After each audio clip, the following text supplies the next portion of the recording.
Hey everyone, welcome to Fantasy Footy. Fan Jeff here. So round zero's completed. We have some data and some information to go off. So in this video, I'm just going to do a review of each game and have a look at some of the players that we can consider. Some players that have their bye but might be worth starting with them.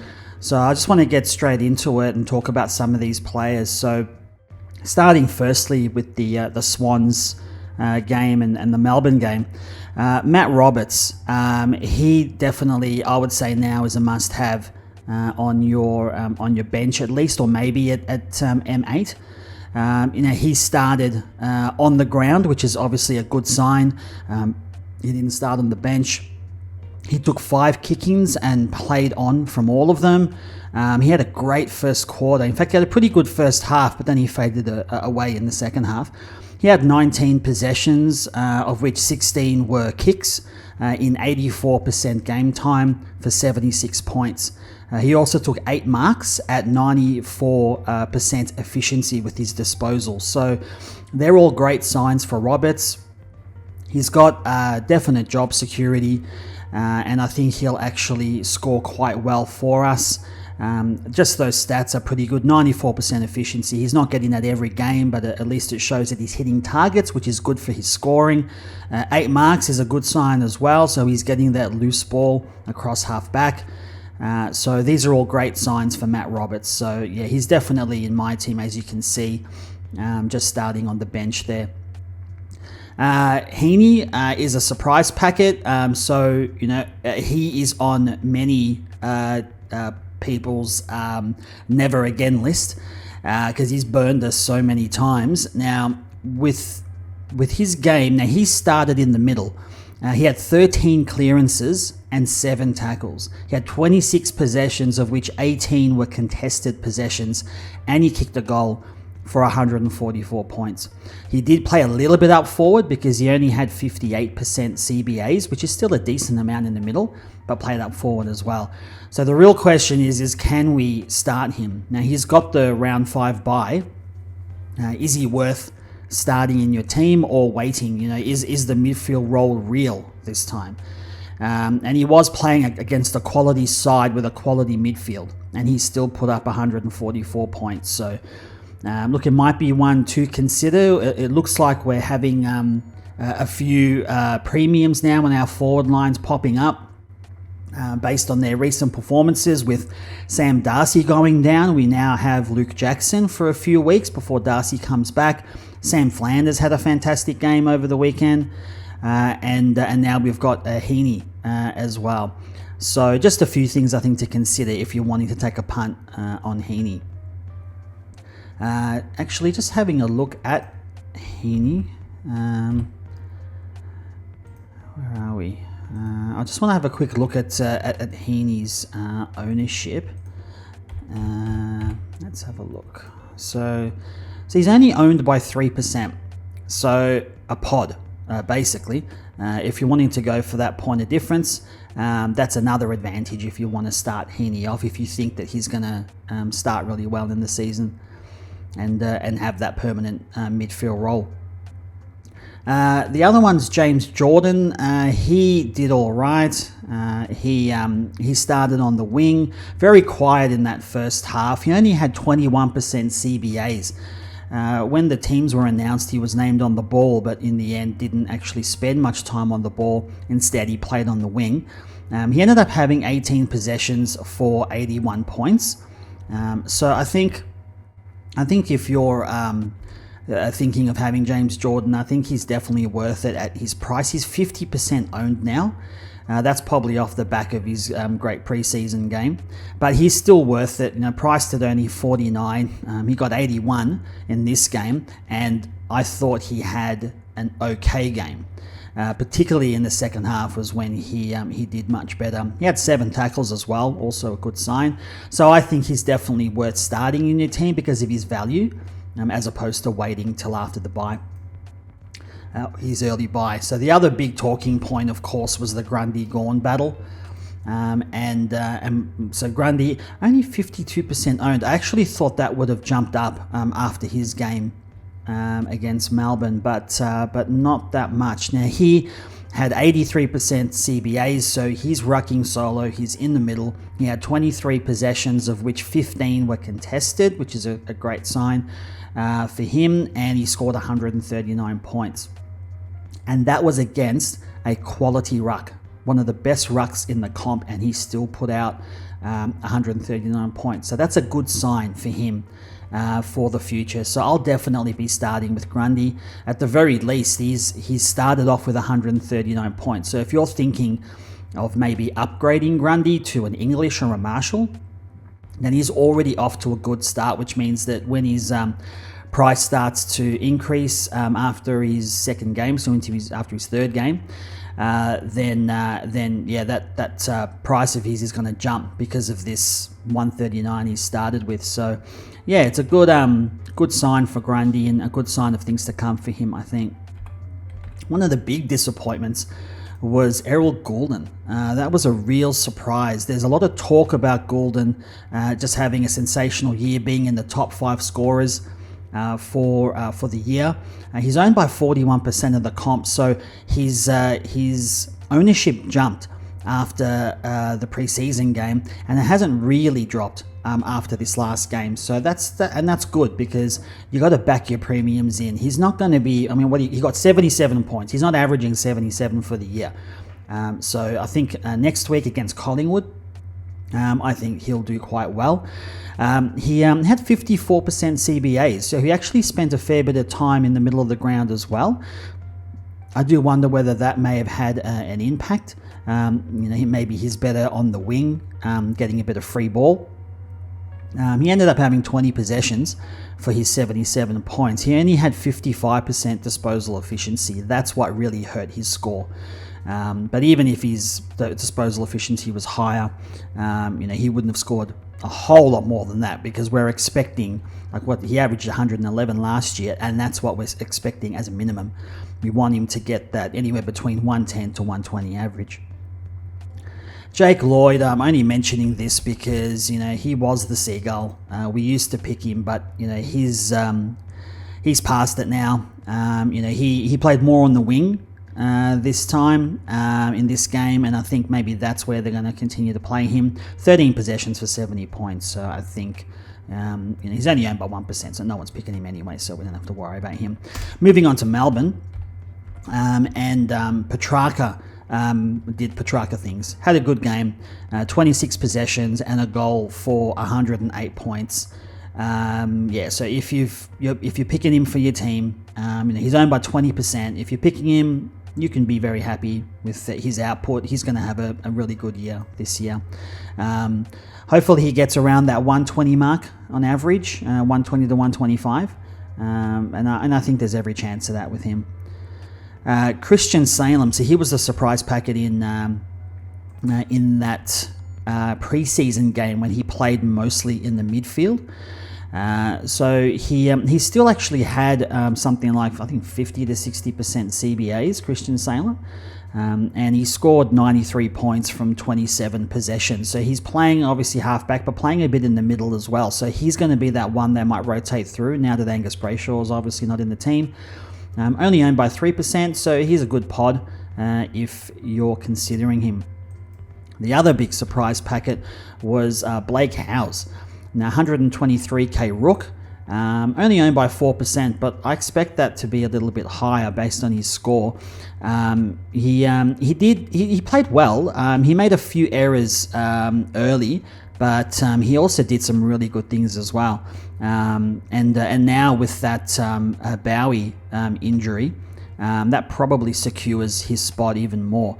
He ended up having 17 possessions with 7 marks in 74% game time for 91 points, and he's playing across half-back as well, and he had 9 contested possessions of those 17 possessions, so that's also a good sign. I think that Melbourne are going to back him in, and I actually think he's going to have some pretty decent job security, especially after that game as well.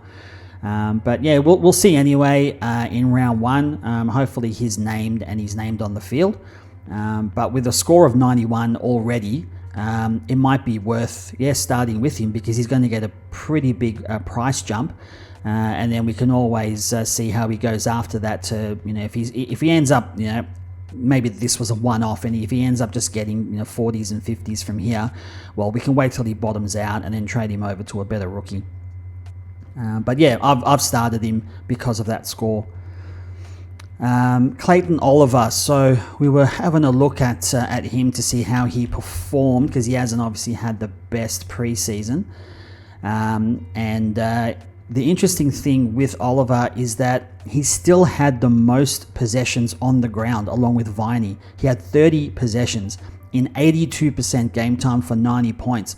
The fact he played in 82% game time is a great sign. It shows that, obviously he's got his health and his fitness back. But I think the right play here is potentially to wait till he's bye, because he's scored a 90. There's no point starting with him now, because his price is going to dramatically drop. So maybe we can wait till he bottoms out, and then once he hits a little bit of form, we can bring him in, because it's going to take him, I think, a few games at least to kind of get back to his 120 average and great form from last year.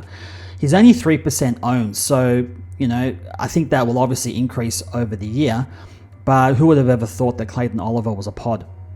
So, if you want to start him, then I guess from that pod perspective, then he's a good start. And his scores will increase. I don't think it'll take long before he'll start getting up to that 110, 120. Max Gawn was the other interesting one. Everyone was hoping that he was going to have a cracker of a game. Look, he's still owned by nearly 60%. 59% of the competition own him, so his game on the weekend didn't really put anyone off. He had 14 possessions for 72 points. He was interviewed after the game, and he acknowledged that in the ruck contests, they kind of evened out, Gawn and Grundy, but around the ground is where Grundy really got him. And of course, everyone saw Grundy's tactic against Gawn at the centre bounces, where he ran straight up to him so that it could be just a one-on-one battle and stopping Gawn's jump at the ball. So Gawn addressed that, saying that there's other rucks that may want to try that, but Gawn's attitude was bring it on, and I love that. I love hearing that from Maxi. So I think this again will be a one-off. And I think we can still start him. But the other tactic would be is that he scored 72 points, which means his price is going to drop. So maybe you could start with Sherry as an example, because his price is likely to go up, and maybe you can wait till Max's bottoms out. Look, that's just one way to go about it. I'm not doing that. I'm going to start with Max, because as of next week, I think he will bounce back in a big way. Caleb Windsor did all right in his first game.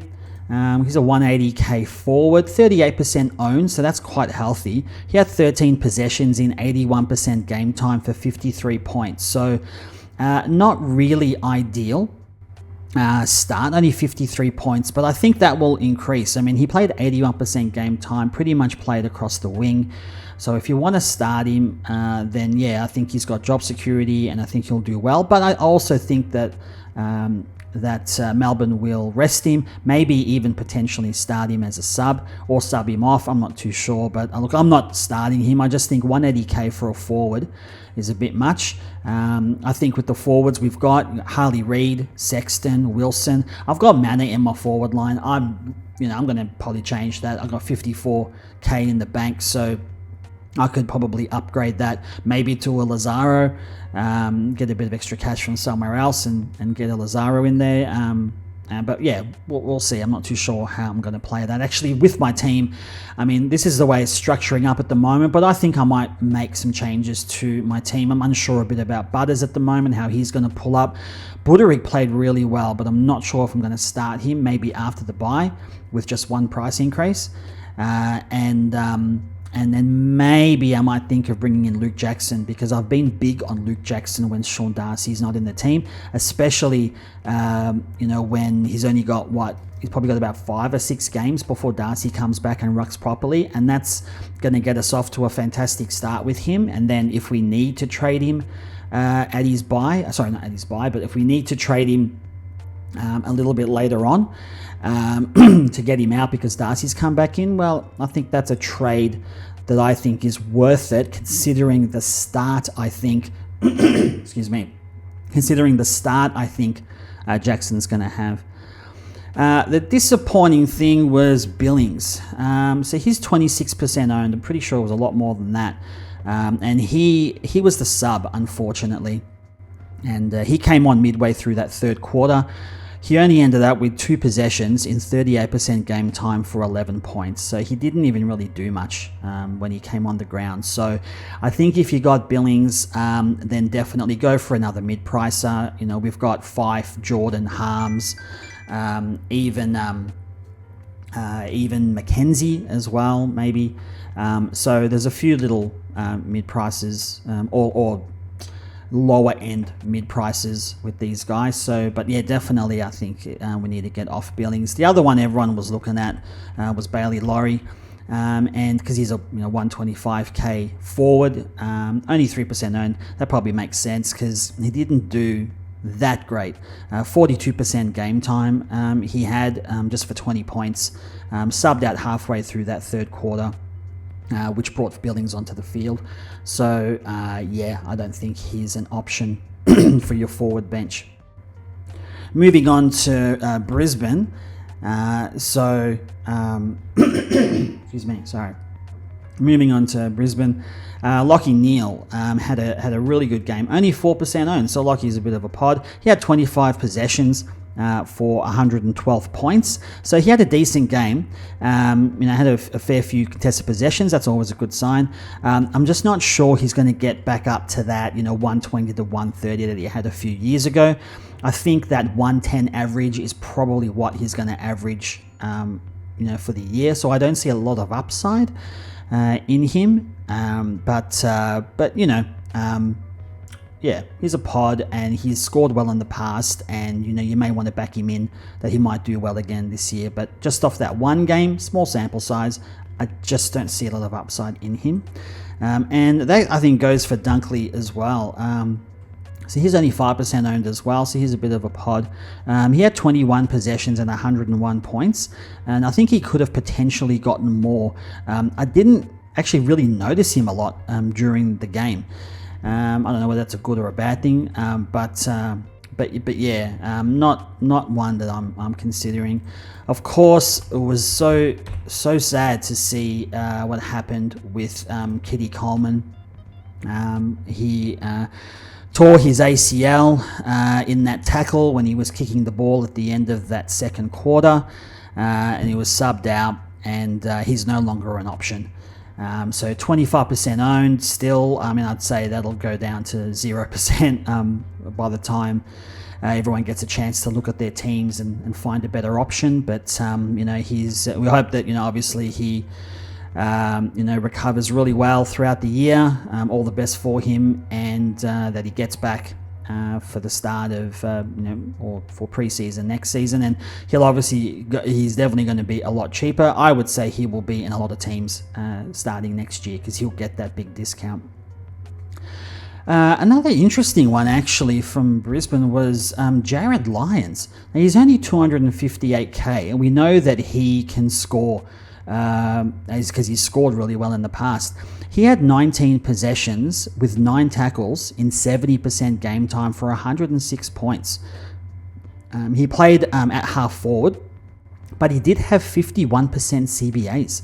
So maybe that is a good sign. Maybe he's going to be one of those, that fourth or fifth midfielder that's going to rotate through the midfield. So he's priced at an average of, actually I think it's 51 or something like that, 45 to 51. I think he's priced at an average of, it says he averaged 51 last year, but I think he's priced at 46 or something. But anyway, he might be a really good option if he's lining up in that round one team on the bench. Maybe he could make us some really good money this year. It could be actually one of those options where let's just see him play one more game, and then we can assess after his early buy round to see whether we can bring him in. But yeah, just someone to consider, I think. Moving on to the Blues. Paddy Cripps. Actually, this game, I didn't mention, this game was an absolute cracker. I loved watching this game. The way that Carlton came back and won at the end, and it was led by Paddy Cripps. He did nothing in that first half, but in that second half, Carlton really didn't have any leadership on the field, and he came out and he played a great game and led from the front. It was just a really, really great game. But I do still think that his SuperCoach days are behind him now.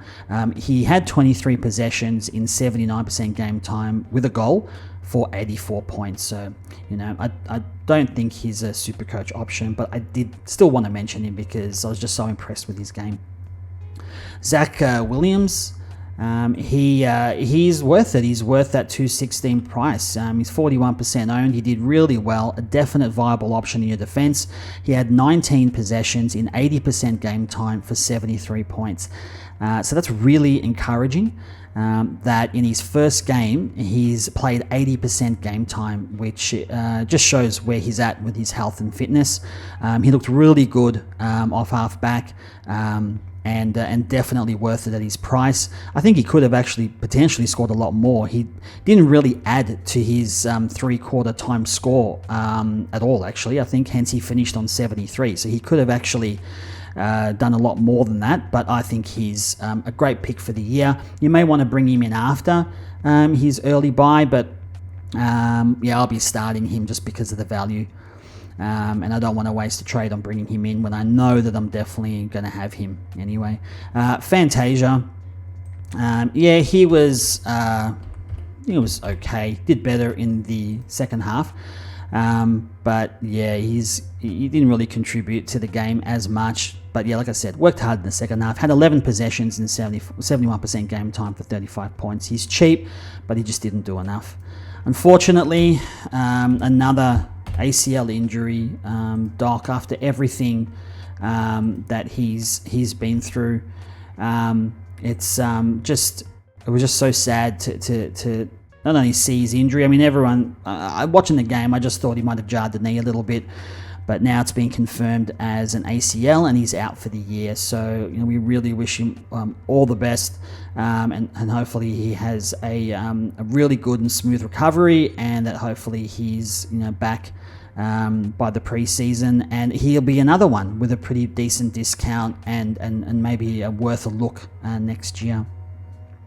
Moving on to the Gold Coast and Richmond game. Look, this was a game of two halves. Richmond were horrible. They're horrible in that first half. It was like watching a match sim. They were like witches hats out there. It really was a surprise to see Richmond play the way that they were playing, just in that first half, that is. Gold Coast just ran all over them. The fact that 9 Gold Coast players scored over 100 points is a testament to that game and how it was played. I mean, that's not going to happen again because Richmond brought it in that second half and then made it a lot more competitive. At least brought the margin down to like 30 points. I think it was like 60 points or something like that at one stage.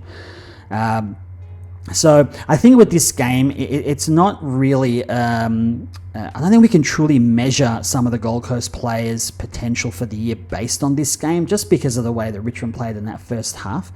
But, even so, Gold Coast did quite well, and we're going to have obviously a few of their players. As you can see in my team at the moment, I've got 1, 2, 3, 4 of their players in my team. I probably will have to have a look at that because I've also got green too. That's 5 players they have that early buy in round 3. So I probably will take out some of those players. I have to. I can't have that many players missing in my team, and that would at least be 3 primos. That would be. So yeah, that goes against my rules of how many primos you can have missing. But anyway, moving on to some of these players. Matt Rowell was amazing. He had 33 possessions and 137 points, and that included 20 clearances and 26 contested possessions. He was a beast. But again, I want to wait till Gold Coast play like a decent team with Not to say Richmond's not a decent team, but they just didn't perform the way that they should have. If they could have performed the way they did in the second half, also in the first half, it would have actually been an interesting game. But I want to see Rowell play against obviously better competition, some of the higher end teams, to see whether he can maintain this, because otherwise he would be a really good pod at his price if he's going to be averaging around that 10 to 120 mark, because that's then at least 10 to 20 points upside with him. Will Powell, I was not keen on him, but I was interested to see how he would go, because I'm predicting big things for him this year. I mean, he's not owned, no percentage, so he's not owned by anybody, but he played really well at halfback. He had 28 possessions for 124 points, and I really do think that he could have a really good year. But yeah, maybe after his early bye, we might have a look at him depending on how he goes in his next couple of games. All eyes were on Sam Flanders to see how he would respond from his pretty poor effort in the preseason game, and I think his ownership has dropped, but then may end up increasing again because of this performance. And he didn't disappoint. He had 26 possessions for 124 points. He was started in the midfield and roamed around the ground, played that same role that he played towards the end of last year.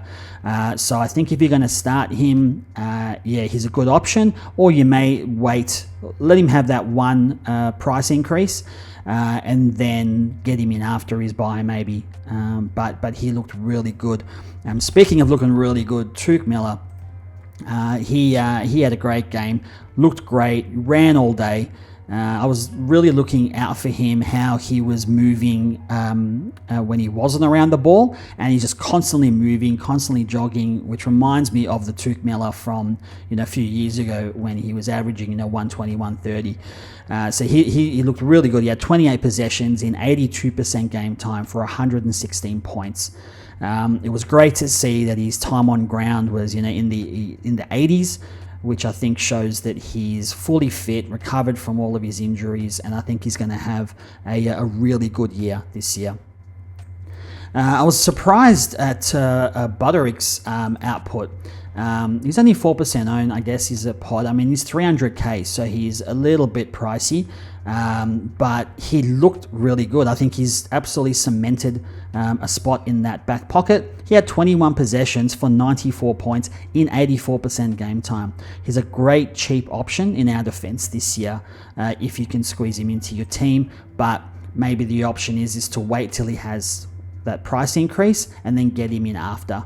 But that price is going to jump quite a bit after his second game. So the other one like him is Sexton. I think that he is a must-have now. 48% owned. He's only 133k. He's rookie priced basically. He had 21 possessions for 73 points. I mean, that's what we're wanting from rookies. If you can get a rookie averaging between 70 and 80, I think that's great. That's what you want. And I actually think he's going to score average more than 70 based on his role and how he played. Because he's got that job security at halfback. His first few possessions in the game, they weren't effective, hence it really affected his score. But as I said, he's got that permanent position at halfback, and he's going to be a great cash cow this year.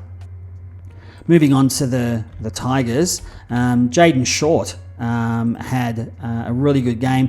I guess the ball was down there quite a bit, especially in that first half, but he still had a good game, and considering that I feel, like I said, that the ball's going to be down there, I think maybe this is the year that Jaden Short actually cracks that 100-point average. He had 23 possessions for 130 points, and obviously most of those were kicks. So he could be one of those primos that you could pick, but he's got that bye as well. But I mean, his bye is not until round 6. But maybe we look at him after the bye. We'll see how he's going. But he's a pod, and he played really well, and I think he should have a good year. I'm not sure whether he'll crack that 100-point average, but I don't know. We'll see. Naismith was quite good. This is going to be a really interesting one with Naismith. 36% owned. I've got him on my team as well for now. 123k rook. He had a great game. 11 possessions for 93 points in 76% game time. But see, this is the only issue, is that Richmond have said that Nank will likely start in round 1. Now, if Naismith plays with Nank, you can probably halve Naismith's score. He's going to be only getting 40s and 50s because he's not going to be rucking all that much. But it's likely that if Nank comes back, he's going to be rucking solo and Naismith won't be playing. So he ends up being not a worthwhile pick, and probably better off having maybe a non-playing rook, so that we've got that a captaincy loophole option in rounds 1 and 4. I think they're because obviously we have buy players in those other rounds, and we can use them for the captaincy loophole. So anyway, we'll see if Nank's named, we'll see if Naismith's named, and so we got a bit to weigh up whether we're going to start Naismith on our bench, our ruck bench. Seth Campbell was a bit of a surprise. 123k forward. I think there's probably better options. No one owns him, but he kicked 2 goals, 80% game time for 70 points. But yeah, like I said, there probably are better options than him in our forward line. Gibkiss, he looked impressive. 51% owned, and that's fair. 150k, so he's a little bit of an expensive rook, or expensive rookie price, I should say. But he had a good game, 9 possessions for 77 points in 89% game time. So look, we have a few options on our bench in the backline now with Gibkiss and Zach Reed and our Howes. If you're starting Gibkiss, I think he'll definitely have a good year as a player, and hopefully that translates into SuperCoach scores. Thomas Dow was very disappointing. He had 6 possessions for 23 points in 72% game time, rotating through the middle. Fair enough that they got smashed in the middle, but even so, that's just really disappointing. So hopefully he improves, and if he does, maybe we can bring him in later once his price really bottoms out. But yeah, for now, definitely not considering Thomas Dow.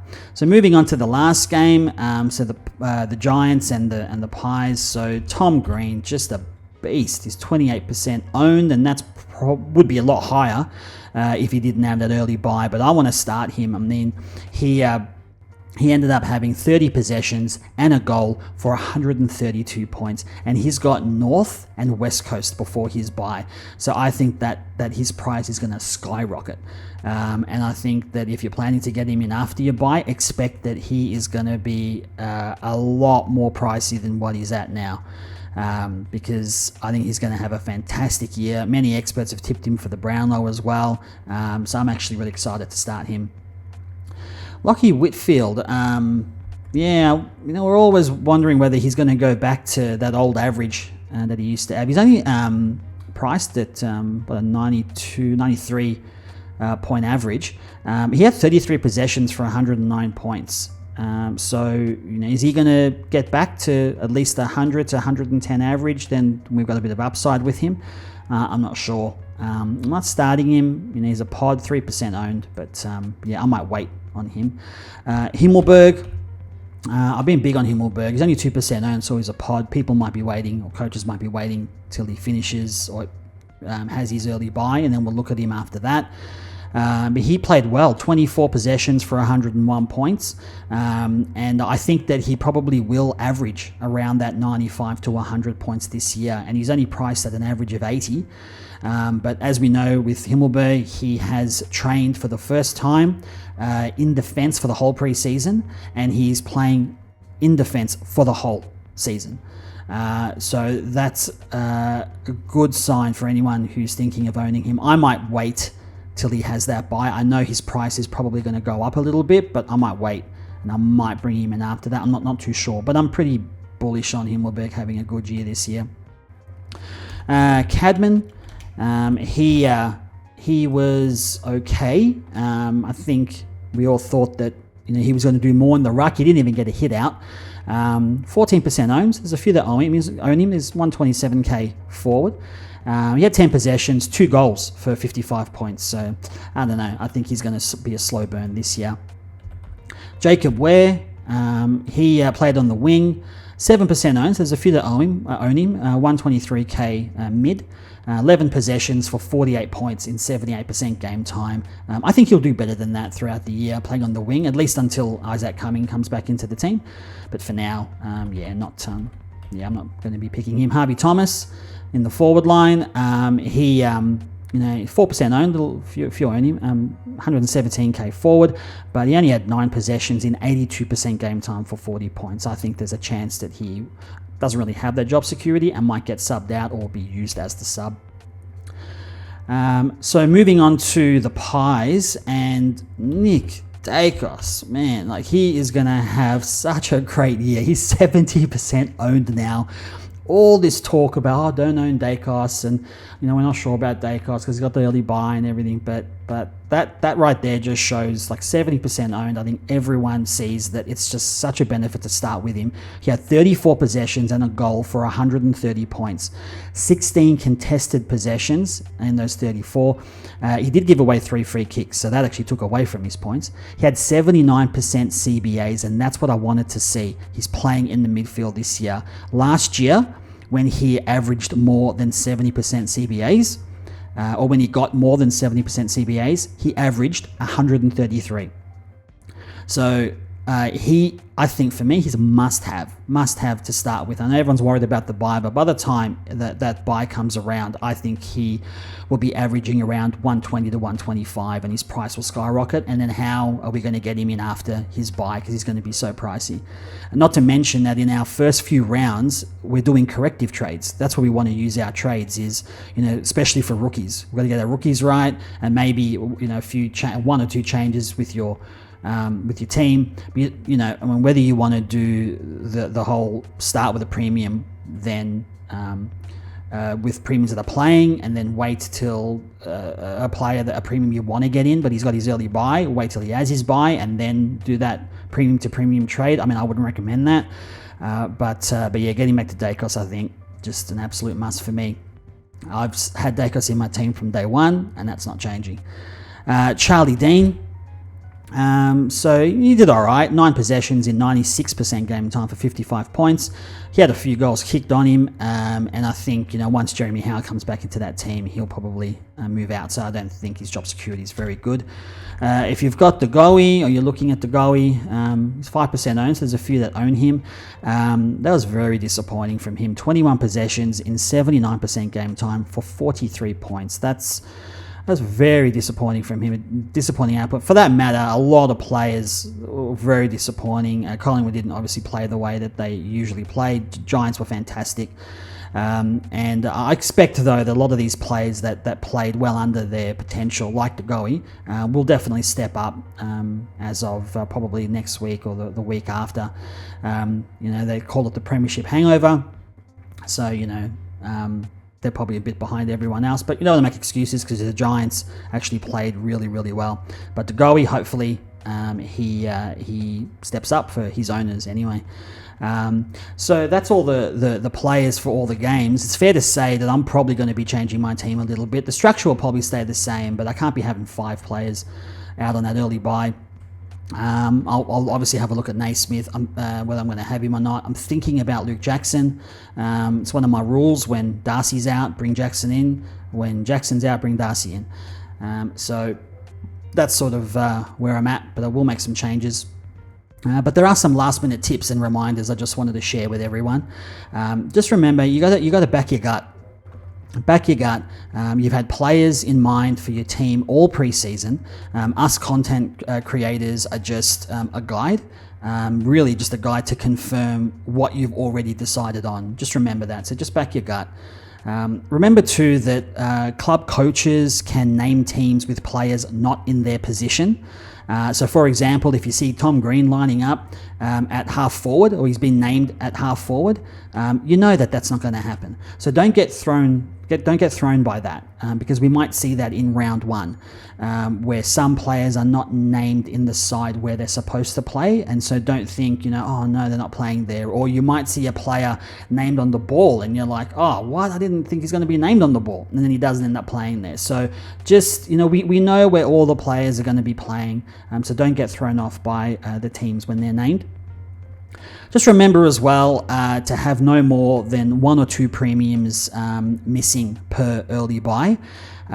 You may get away with 3 premiums missing in an early buy, but that's only if the player or players are owned by more than 50%. So like a Dacos you could get away with because he's owned by 70% of coaches out there. So the majority of coaches are going to have the same problem that you're having. But yes, as you can see with my team, I've got Green, Miller, Flanders. I can't have 3 primos out during a buy, so I'll obviously be changing that. So I'll look at that during the week. Remember as well to get your rookies right. Pick rookies with job security that, of course, you think will score well. You want to be using your trades and your boosts in the first few rounds for those, as I said, for those corrective trades, but particularly for the rookie trades. For example, last year, Kyle Chandler from Melbourne, he got off to a fantastic start, and he was a great cash cow. And if you didn't start him, which actually most didn't start with him, well, he was a must-have after round 2. So the right cash cows are the foundation of SuperCoach success, and then knowing when to downgrade and upgrade. So in my next video will be a review. I won't get a chance to do a video during the week or a preview video. So my next video will be a review at the completion of round 1. So that being the case, I really want to wish you all the best with your team and with your SuperCoach season. I hope I've been able to share some insights that's been able to help you with setting up your team. And again, just want to wish you all the best. And just remember to apply all those little bit of tips and advice, because obviously it's ultimately important how you set up your team, because you don't want to be wasting trades to make all these fixes. You want to get your team right from round 1.